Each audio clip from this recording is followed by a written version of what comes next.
salaire, sur les taxes et les impôts à payer. Que se passe-t-il en Haïti? La plupart des hommes d'affaires en Haïti sont citoyens américains. Nombreux sont issus du Moyen-Orient. Leurs profits sont entreposés dans des banques américaines, européennes, libanaises, syriennes et israéliennes. Ils n'investissent rien en Haïti. Pourquoi depuis plus de 30 ans l'État haïtien continue avec cette pratique d'exonération? Les dirigeants politiques sont élus et nommés par la classe des affaires. En contrepartie, ces derniers offrent des avantages juteux à cette classe qui n'a pas les intérêts de la nation haïtienne à cœur. Nous sommes arrivés à un carrefour où nous réalisons que le populisme de droite et de gauche sont des manœuvres entreprises par les élites pour zombifier le peuple. Qu'est-ce que la gauche a foutu depuis 1986 en Haïti? Il y a une tendance à considérer les hommes d'affaires en Haïti comme de vulgaires imbéciles qui n'ont ni lecture ni écriture. C'est une fausse idée entretenue par les nantis mêmes. La plupart de ces hommes d'affaires sont très instruits et ont fait leurs études dans les meilleures universités au monde. Ils comprennent bien le fonctionnement d'une société capitaliste. C'est en connaissance de cause qu'ils choisissent de faire mal à Haïti, aux miséreux et aux appauvris haïtiens. En affaiblissant l'État, ils font d'une pierre deux coups. Ils bénéficient des largesses des dirigeants incompétents et inconscients et ils rendent impossible toute tentative de soulèvement et de changement du peuple haïtien.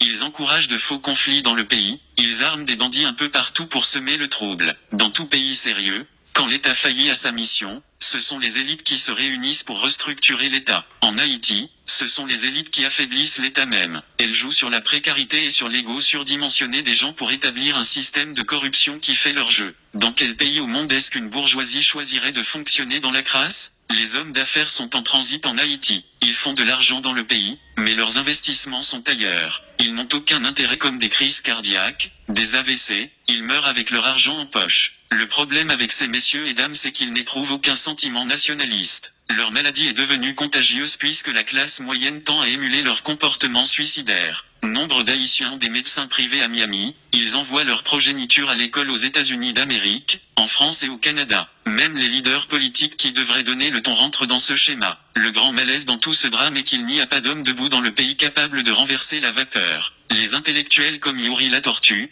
Patrice Dumont, Quesnay Farel, Eddie Labossière, Sauveur Pierre-Étienne, Georges Michel, etc. qui auraient pu dénoncer ces manœuvres sont relégués au banc des lâches et des opportunistes. Ils profitent eux aussi du système. Qu'est-ce qui explique qu'un intellectuel comme Quesnay Farel choisit de ne pas produire des livres pour expliquer les jeunes pourquoi Haïti est pauvre? C'est bien de parler à la radio, mais le devoir d'un intellectuel est avant tout d'écrire pour la postérité, de faire comprendre et d'aider ceux qui peuvent lutter à appréhender le réel. Il y a des dizaines de milliers d'intellectuels haïtiens qu'on aurait pu mettre en cause et blâmer, mais on cite ces noms parce qu'ils sont plus en vue. Comment va-t-on et peut-on sortir de ce carcan? La pensée critique c'est ce qui fait défaut à Haïti, à sa jeunesse et aux militants qui sont prêts à faire le sacrifice ultime. Voilà pourquoi aujourd'hui nous voulons finir avec le palme-épale et nous encourageons ceux qui ont la lumière de la connaissance et du savoir-faire explicite à partager leurs expériences. Nous ne voulons blâmer personne. Nous donnons à tout un chacun la chance de faire peau neuve. Il y a une excuse que certains intellectuels noirs de la classe brandissent à chaque fois qu'un élément de la diaspora les met en cause. Ils disent qu'ils ont choisi de rester en Haïti, malgré tout et que nous avons décidé de partir. Rester en Haïti est un choix calculé puisqu'ils font de l'argent, ils bénéficient dans une certaine mesure de l'ignorance de la masse. Certains économistes en Haïti et experts en sciences sociales sont assez aisés aujourd'hui et ils ne courent pas de grands risques à dire la vérité aux jeunes. L'opportunisme c'est tout ce qui caractérise le silence de nos intellectuels. Je sais que les réactions vont pleuvoir, mais aujourd'hui tout ce que l'on demande aux intellectuels noirs de la classe moyenne c'est d'être proactifs. Nous ne choisissons pas de tirer à boulet rouge sur les intellectuels vivant en Haïti et innocenter ceux qui vivent dans la diaspora. Ils sont tous à la même enseigne. Je dirais même que ceux qui vivent dans la diaspora sont beaucoup plus inconscients que ceux qui vivent en Haïti. Au moins, ils ont une certaine liberté et une certaine marge de manœuvre pour élever la voix dans le confort nord-américain et européen. À quand l'Haïtien éduqué et instruit finira par réaliser qu'il fait partie du problème? Je peux comprendre que la plupart des Arabes n'a pas de sentiment d'appartenance comme aurait dit Serge Beaulieu. Je peux comprendre que les mulâtres ont choisi de faire le Camp Gérard parce qu'ils comprenaient qu'ils étaient en position de régner en maître et seigneur après l'indépendance. En effet, ils se sont alliés aux généraux noirs et ont tué Jean-Jacques Dessalines, le fondateur de la nation haïtienne 211 après l'assassinat de l'empereur Dessalines.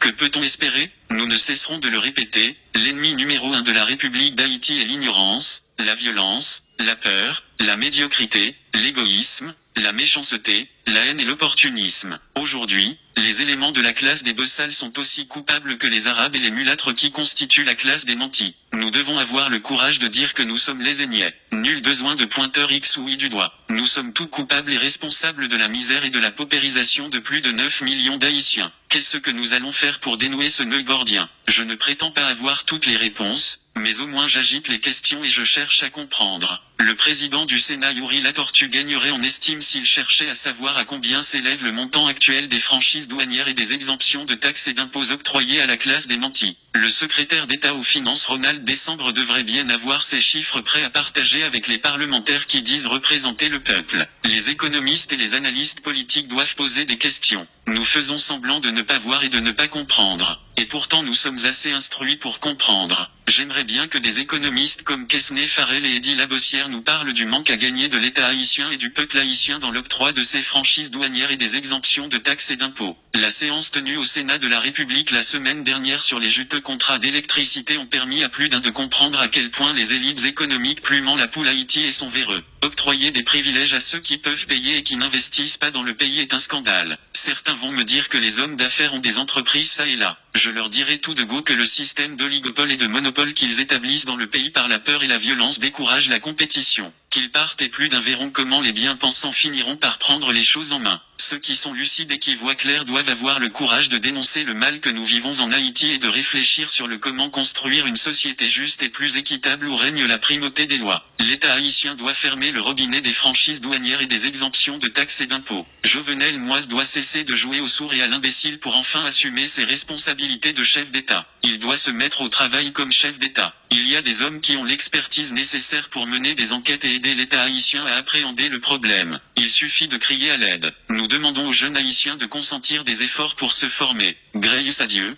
nous avons l'Internet et nous avons des moteurs de recherche. La connaissance est plus accessible aujourd'hui. Nous devons nous former et nous devons poser des questions. La justice élève une nation, la connaissance et l'amour véritable libèrent. Que Dieu aide les Haïtiens à se débarrasser des turiféraires qui les tiennent attachés à la misère et à la crasse.